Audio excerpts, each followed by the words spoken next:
Todavía en la cuarta edad sirvo para algo. Sí, menos mal. Pues mira, yo no tengo ninguna pregunta en sí. Usted puede decir lo que quiera, lo que siempre ha querido decir, a lo mejor cuando, donde nació, como... No, eso no va conmigo. Dar un discurso así bueno, espontáneo, sin bueno, saber si viene bien o no viene bien, sí. eso no es mi sistema.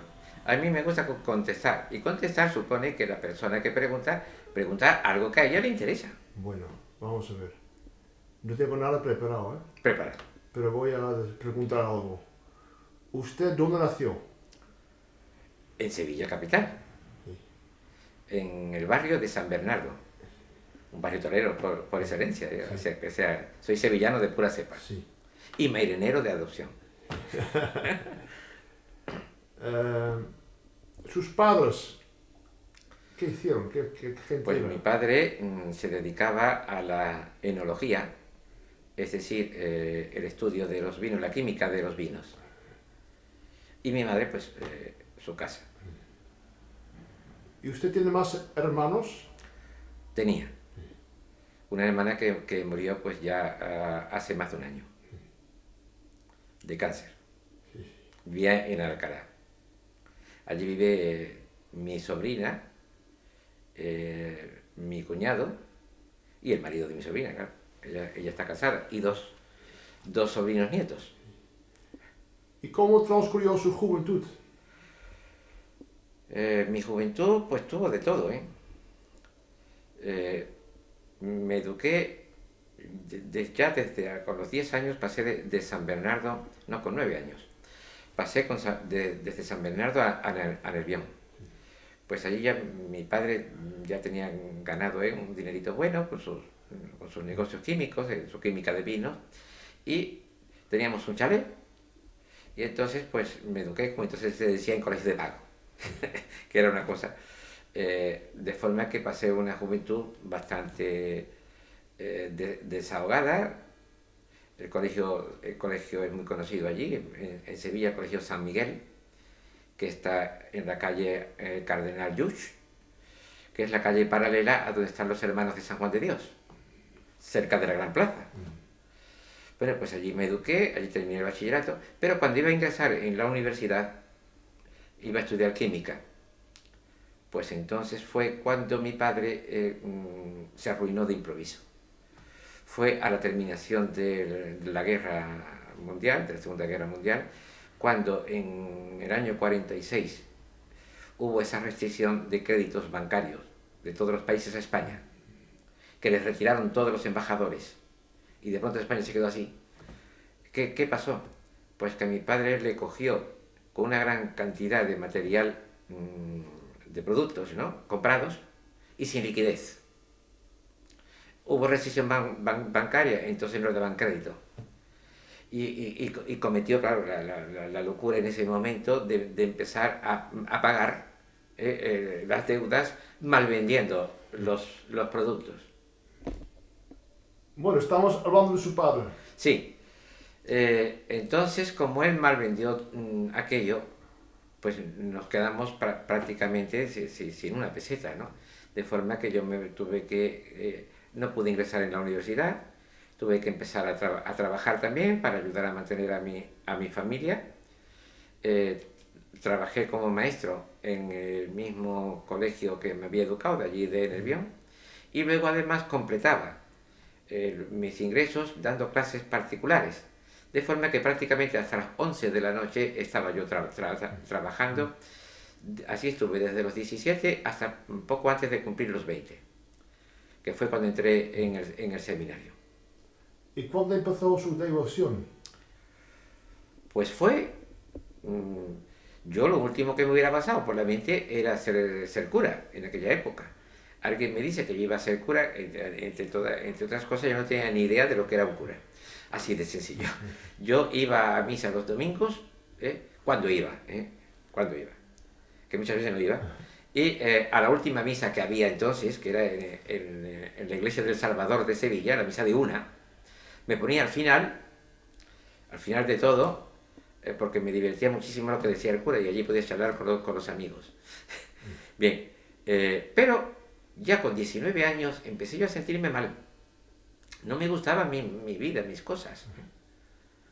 No me sentía satisfecho.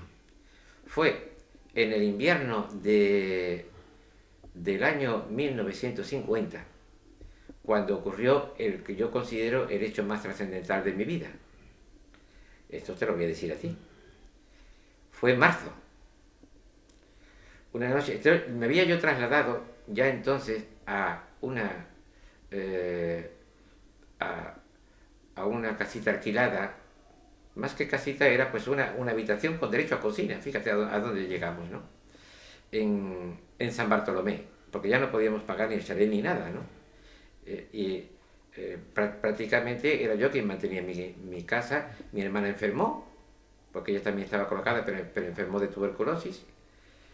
Y yo entonces una noche, muy desesperado, salí por la calle así, y me encontré con el único amigo que me había quedado. Yo me codeaba con lo mejor de la aristocracia de Nervión Torera, con los Vázquez, con los Ordóñez. Esos eran mis amigos. Todos me abandonaron cuando se terminaron las pesetas, menos Antoñito Vázquez, el que le sigue a Manolo, que murió, por cierto. Bien, pues me lo encontré un día en la Puerta de la Carne, junto al bar Como. Era de noche. Y me dice: Enrique, ¿qué te parece si vamos a ver que echan en el cine San Vicente Juana de Arco? Digo, ¿por qué me lo dices? Porque cuando la estrenaron en el Coliseo España, que entonces era el cine de Sevilla, dice, recuerdo que tú no tenías dinero para ir. Dice, pero ahora aquí, pues está la mitad de barata. Me parece que era 6 pesetas la entrada o cosas así. En el Coliseo de España eran 12. Eso era una fortuna para mí entonces. Digo, pues mira, vamos. Yo tenía eso, vamos. Fuimos y recuerdo nada más lo siguiente, que aquella película me embobó. Fue la gran película de Ingrid Bergman, la que estuvo a punto de convertirse al catolicismo, después de hacer aquella película. Lo sintió vivamente. Bueno, yo estaba embobadísimo, de tal manera que solamente recuerdo que cuando salimos del cine, al cabo de un rato, íbamos ya ligero, me dice mi amigo, dice, Enrique, ¿no te has dado cuenta que está lloviendo? Yo llevaba una gabardina, pero vamos, la cabeza estaba libre, y llovía. No me había dado cuenta. Iba todavía metido en todo aquello. Entonces digo, vamos a correr. Me fui para casa. Cuando llegué allí, aquella noche, pues no dormí. Bueno, no sé si dormí o no dormí. Aquello era una pesadilla continua, de vueltas, más vueltas. Y siempre la imagen de Juana de Arco señalándome, mirándome. Y me decía, cobarde, ¿no te da vergüenza que una joven, una mujer, haya llevado unos ejércitos a la victoria, haya trepado por unas murallas, se haya enfrentado con todos aquellos hombres a pie descubierto, se haya arrancado una flecha a ella? ¿Y tú qué haces? ¿Tú qué pintas en la vida? ¿Qué haces? Me acuerdo cuando amaneció, yo estaba atolondrado. Entonces cogí el tranvía para ir de allí, ¿no? De San Bartolomé a Nervión, donde yo daba clase, ¿no? Pero ya yo estaba totalmente... no sabía qué hacer. La película de marzo a abril la vi 7 veces. Me acuerdo que me aprendí los párrafos enteros de vocabulario de memoria, me lo sabía yo. Pero todavía no sabía yo qué me decía aquello. Simplemente que mi vida no valía para nada, era lo que me decía. Y que aquella muchacha humilde, ¿no? La doncella de Lorena, ¿no? Sin cultura ninguna, ¿no? Yo me daba de saber muchas cosas. Pues me había mirado mucho y me había dicho, ¿tú qué haces? Y entonces fue cuando llegó el mes de mayo, donde estamos ahora, precisamente, en mayo.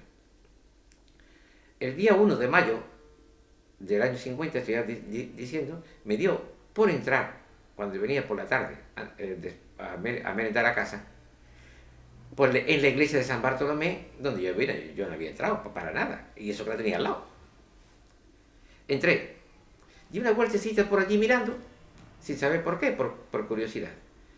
Y me encontré en un rinconcito una Virgen de Fátima, humilde, de esa con su pedestalito este de pared, ¿no? Su podio, y allí estaba en un rinconcito oculta. Me llamó la atención, pero más todavía cuando me quedo mirándola y veo que sonríe. Eso le he contado muy pocas veces de personas nada más de mucha confianza. Yo asombrado, daba la vuelta alrededor, creyendo que claro que estaba ahí alucinado, pero no, la Virgen sonreía. Me arrodillo y sigue sonriendo. Entonces la verdad, pues yo me quedé muy emocionado y lo único que se me ocurrió fue empezar a rezar el rosario de rodillas. Yo lo sabía rezar porque entonces todos los maestros teníamos la obligación de rezar el rosario los sábados con los niños. Yo lo rezaba por eso, por obligación, no por otra cosa, ¿eh? No me importaba un pepino. Pero entonces no, aquel rosario duró media hora, ¿eh? Y a gusto. ¿Qué Ave María más a gustos? Cuando terminó el rosario yo me sentía feliz. Me puse de pie y con gran asombro mío la Virgen dejó de sonreír. Entonces pude comprobar la diferencia que había entre una Virgen normal y la otra. Me llamó tanto la atención que volví al día siguiente. Al día siguiente me voy derecho ya para allá, a ver esta vez qué cara tenía. Y sonreía otra vez. Yo ya sabía lo que era estar normal y sonreír, porque había visto las dos cosas.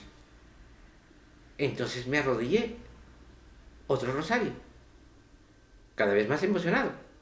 Termina el rosario, me levanto, la Virgen deja de sonreír.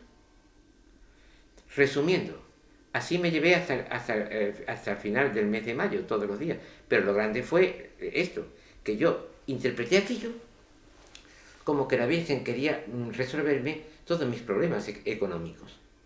Fue mi interpretación. Y entonces yo había inventado, creo que fui yo el que lo inventé, porque yo no lo conozco en otro sitio. Por aquí, las quinielas, nadie hacía las combinaciones de quinielas. Eran quinielas individuales. Entonces, yo era muy aficionado a las matemáticas, se me ocurrió hacer combinaciones y variaciones con los resultados, y mis compañeros profesores les dije, hombre, tenemos esto. Y había yo inventado esto. Y entonces yo digo, ya está. La Virgen me está diciendo que si le sigo rezando durante el mes de mayo, al final del mes de mayo nos va a tocar las quinielas. Y todo resuelto. Con toda seguridad le digo a mis compañeros profesores esto mismo. Ellos habían visto que yo me aproximaba mucho. Claro, entonces combinaciones de resultados nadie hacía, ¿no? Y claro, un estudio bien hecho del asunto, veían ellos que aquello tenía punta, que tenía punta. Entre todos poníamos cada uno nuestras pesetitas y en fin, hacíamos unos combinados bastante, pero ahora con muchos boletos. Y había uno encargado de rellenar. Cuando yo le dije, estoy seguro que para el final del mes de mayo nos toca. Un poquito escéptico, seguro que es precisamente para el final, sí. ¿Y por qué lo sabes? Eso no puedo decirlo. No puedo decirlo porque lo sé. Pero pues todos muy entusiasmados. Llega el 31 de mayo. Y era precisamente sábado. Entonces en el bar Cobo era donde se echaban las quinielas.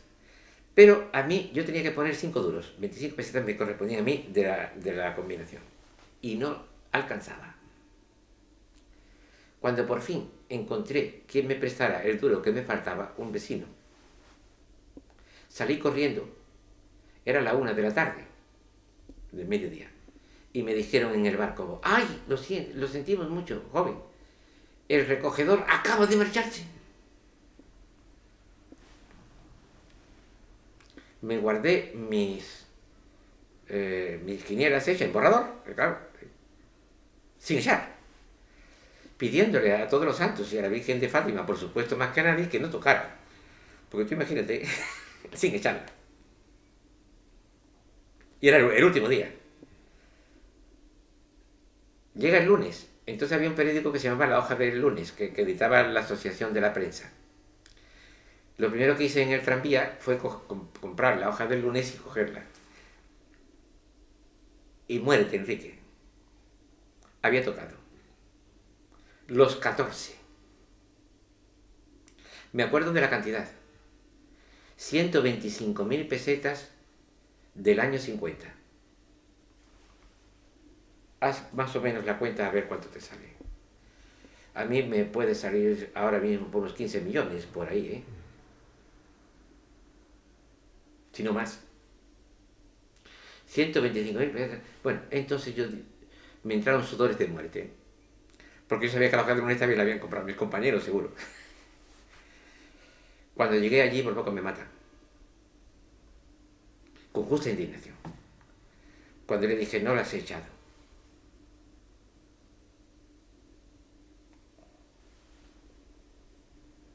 Entonces yo me indigné contra la Virgen. Porque me había engañado. Pero me había engañado más todavía, porque me había engañado a mí, me había engañado a los compañeros. Porque si no me hubiera tocado, el engaño hubiera sido peor. Digo, mejor. Pero tocarme y no permitirme que la eche, eso era una faena, del todo en los estilos. Me llevé unos cuantos días sin aparecer, enfadado. Y por fin voy otra vez. Y la veo que me sonríe. Y muy enfadado me arrodillo, pero sigue sonriendo. Y le pregunto, ¿por qué me has hecho esto? Y sentí que me contestaba. Y fue una cosa sorprendente lo que me dijo, lo último que a mí se me hubiera ocurrido. Tú dices que te he engañado, y yo no te he engañado. Tú me pediste acertar las quinielas. Y has acertado. No me pediste que cogieras el dinero, sino que las acertaras. Y es verdad. Ya acertar las quinielas para mí era lo mismo que coger el dinero, pero no era lo mismo, se podía acertar y no cogerlo. Era una cosa que a mí no se me había ocurrido. Entonces ya empecé a pensar que aquello era muy extraño. Fue entonces cuando me di cuenta de que los domingos allí enfrente, en el sagrario, que yo entonces no sabía ni qué era el sagrario, fíjate mi devoción, que yo no sabía ni que aquella capillita que había enfrente de la Virgen era el sagrario, que allí estaba Cristo, en fin. Veo que había, los domingos se reunían por la tarde un grupo de jóvenes. Estamos ya ya en junio, en mediados de junio. Y me acerco a ver qué pasa allí. Y estaba el Santísimo expuesto. Y un sacerdote hablando. Don Francisco García Madueño, que en paz descanse. Fui un par de domingos y aquello me interesó mucho. Estaban hablando de la vocación sacerdotal, del ministerio sacerdotal. Y entonces empecé yo a darme cuenta de que aquellas cosas que allí decían era lo que podía llenar mi vida. Y aquello era lo que me había querido decir Juana de Arco. Aquella era la misión que yo podía tener en la vida y para la cual yo era un cobarde. Una misión así en que me desprendiera de todo, ¿no? Y me entregara a los demás, como había hecho ella. Que yo entonces no entendí qué era. Y empecé a comprender que la Virgen me había hecho toda aquella tramoya para llevarme allí, aprovechando mi afán crematístico. Hasta eso lo había aprovechado. En resumen, que a primeros de julio, en la primera quincena de julio, fíjate tú que el tiempo me presento en la casa del sacerdote. Yo ya había ido 3 o 4 domingos, nada más, aquellas charlas. 3 o 4 domingos. Me presento en casa del sacerdote por la mañana. Yo así muy apurado, porque yo era muy tímido, ¿no? Y ¿se puede pasar? Y me dice, sí, pasa, Enrique, pasa. Digo, mire usted, yo, don Francisco quería... Dice, ya lo sé, siéntate. tú vienes a decirme que quieres ser sacerdote, ¿verdad que sí? Me dejó, nunca mejor dicho, sentado de culo. Porque es que me evitó todos los apuros. Dice, ya te he visto allí. Y sé lo que... Yo sé bien conocer las cosas. En ese momento me sentí completamente feliz. Ya no tuve la menor duda. Seguí yendo allí y al final de septiembre de ese mismo año yo estaba en el seminario. Feliz. Dicho de otra manera, a principio de marzo, alguien me dice a mí, tú vas a ser cura. Y me llevo el mes entero riéndome. Me hubiera parecido lo más divertido del mundo. En la última decena de septiembre, en los últimos días de septiembre, yo estaba ya dentro del seminario haciendo ejercicios espirituales. La cosa económica, que era mi dificultad, que el sueldo que yo podía, que daba en mi casa, ¿no? Que ya no lo podía dar, se me resolvió de la siguiente manera. Mi tío de Antequera, que para descansar, se enteró de eso y él nunca había echado cuenta de mi casa y dijo, yo pago tu sueldo para que no falte en tu casa. Mi hermana se puso buena, recuperó su empleo y entonces metió más.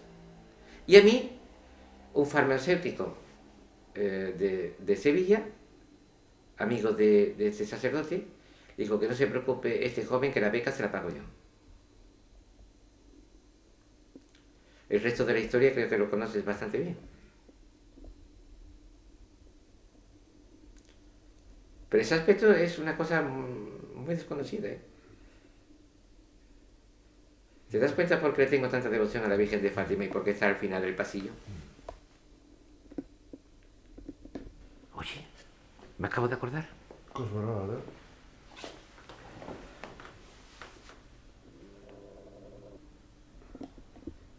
Pues ahí estaba puesto. El otro día la vi por ahí, Sí. y digo, tengo que verla otra vez. Sí. Y entonces la puse aquí. Y no me acordaba ahora de que estaba aquí. Oye, ¿tú crees? Me estoy acordando ahora de aquella frase célebre de Víctor Hugo, ¿eh? La casualidad es el plato que confeccionan los bribones para que se lo coman los tontos. Sí. Esa es la casualidad. Sí. Esto no puede serlo. Que tú me hayas preguntado esto y que esto, entre los cientos de cintas de vídeo que tengo, ¿no? Hace 3 o 4 días lo cogiera casualmente para decir, tengo que darle un repaso a la película, lo pongo ahí, perdido. Y ahora que estoy hablando contigo, me acuerdo y digo, sí, la película tengo ahí. Aplícale el cálculo estadístico. No te sale. Sí, sí, no sale. Estábamos hablando de las cosas que hace Dios. Bueno, se me olvidó decirte, después de aquello, una vez que ya consiguió su propósito, ya no volvió a sonreír. Ya yo sí, le rezaba el rosario y todo esto, pero ya, normal. Pero usted sonreía. El que sonreía era yo, sí. Ya dándome cuenta de la faena, ¿eh? Sí. Pero vamos, aquella faena fue genial, ¿eh? Sí. No, lo siento, Enrique, no te he engañado, hijo, no te he engañado. Tú me pediste acertar las quinielas el último día y la acertaste. Vaya revolcón que me dio.